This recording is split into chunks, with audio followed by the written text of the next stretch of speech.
Well, in response to laws being weaponized to circumvent civil freedoms for citizens, in response to complaints about oppression, in response to police brutality, Governor DeSantis in Florida has decided that he will double down on it. He's going to ban the First Amendment. He's going to double down on support for police brutality. He's going to double down and criminalize organizing or protesting. And so I don't know how he expects that to work. These protests are about these issues. For centuries, the law has been the main tool for racism and oppression. By giving somebody a badge and calling it the law or law and order to oppress people, this has been the most important weapon of choice.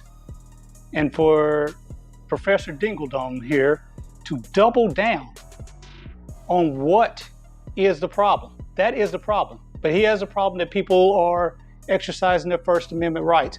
You could be addressing the root cause rather than trying to scare tactic everyone out of their First Amendment rights. How is it supposed to work? People have decided it's not enough to work. It's not going to work anymore. You can run in there and you can ramrod this legislation, but there's going to be more elections. Trump can do whatever he wants to do. DeSantis can do whatever he wants to do. But I guarantee you, there's a backlash coming. It's going to be legislative. And all of a sudden, the paintball guys, the AR-15 guys, will be sitting around crying about their civil liberties and their rights as the laws you pass begin to get used on their version of the bad guys. If they see you in front of a state house like in Michigan with weapons, it will be called a threat, it will be called looting, it will be called destruction, it will be called everything, and it will be criminalized, and everyone out there can be rounded up. And they'll be able to suspend civil and local laws just like he's doing. He said any municipality that passes rules defunding the police, he will deny them funding. He will also suspend immunity so that individuals can sue municipalities. That's going to be a big deal. It's going to be a big deal because municipalities generally are racist. And once oppressed populations can have the immunity by their Democratic governor waived so that they can get as much money as they deserve back, it's going to be a free-for-all. So it's great right now that he's going to ramrod everything down everybody's throat and skip over everybody's rights and get out here and stand in front of the cops and say, we are for police brutality. We are against civil rights in the First Amendment. But if you support his move against the First Amendment, be ready to support somebody's move against the Second Amendment, because your guy will not always be the one in charge.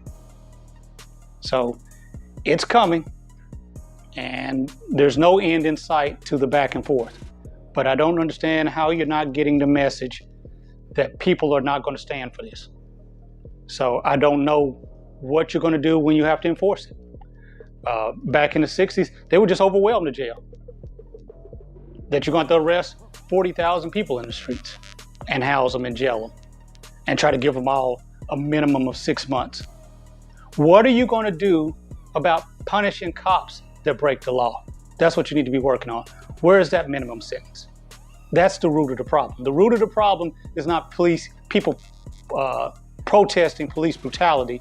The problem is police brutality. And you continue to deliberately misread the situation. There's no looting without police brutality. There's no protest without police brutality. Now, he also brought up taking down the statues. Okay.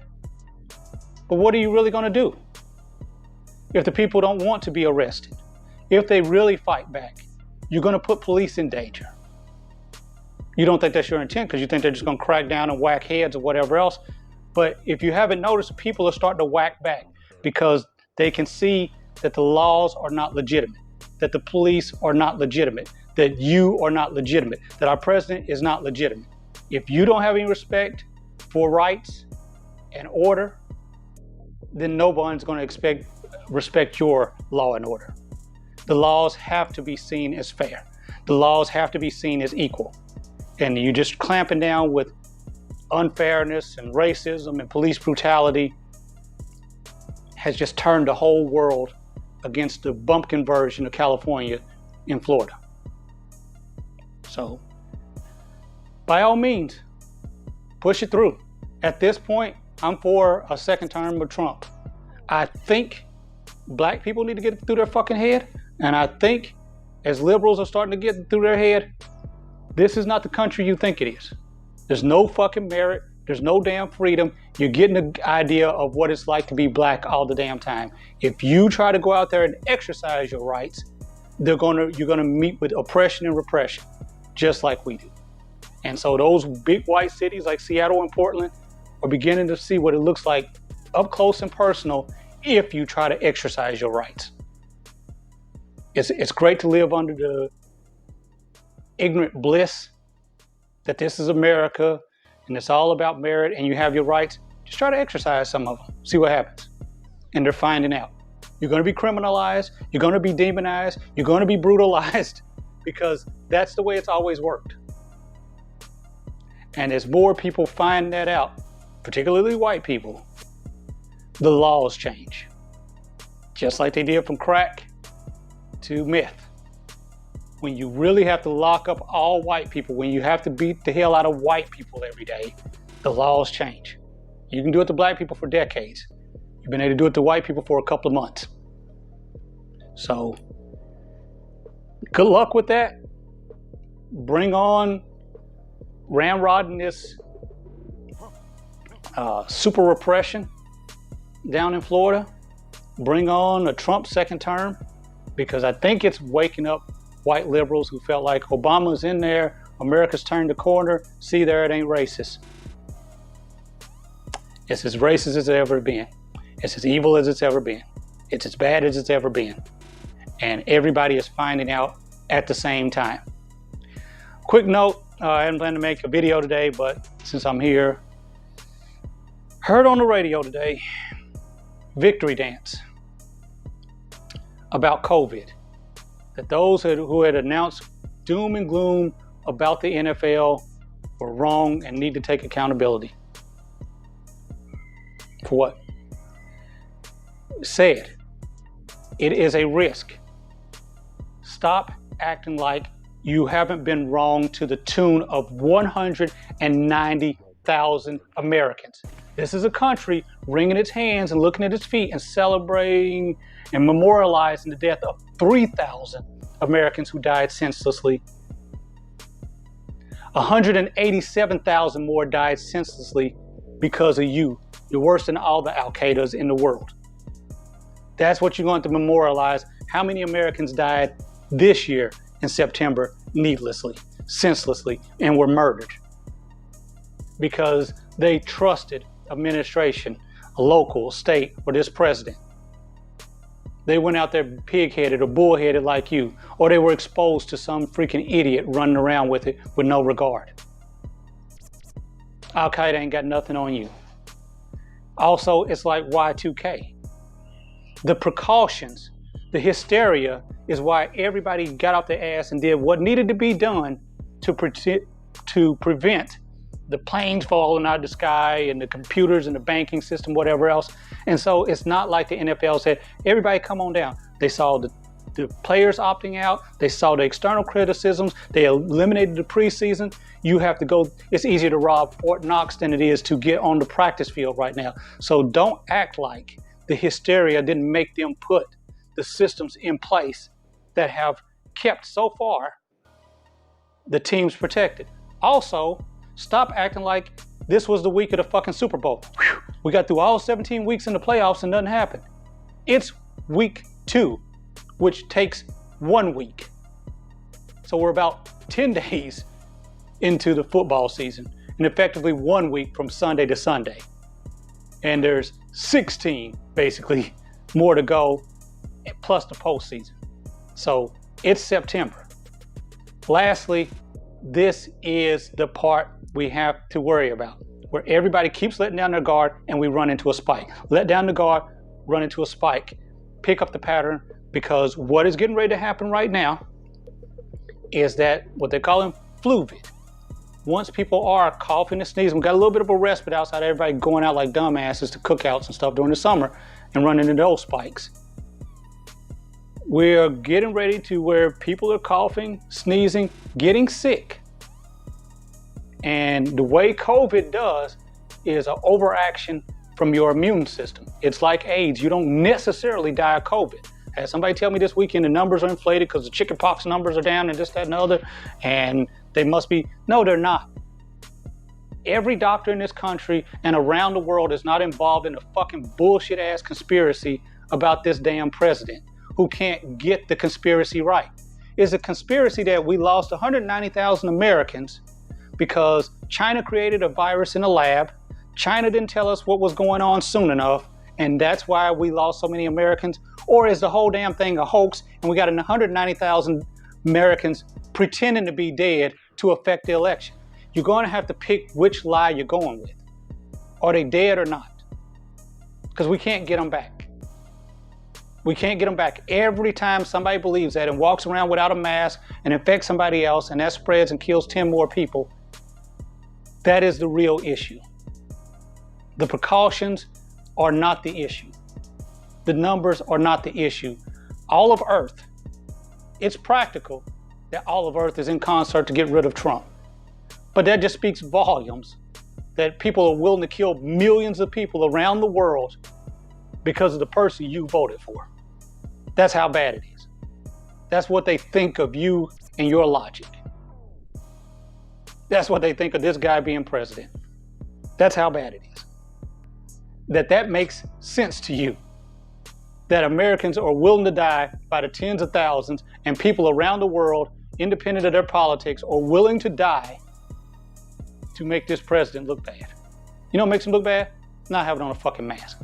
What makes him look bad?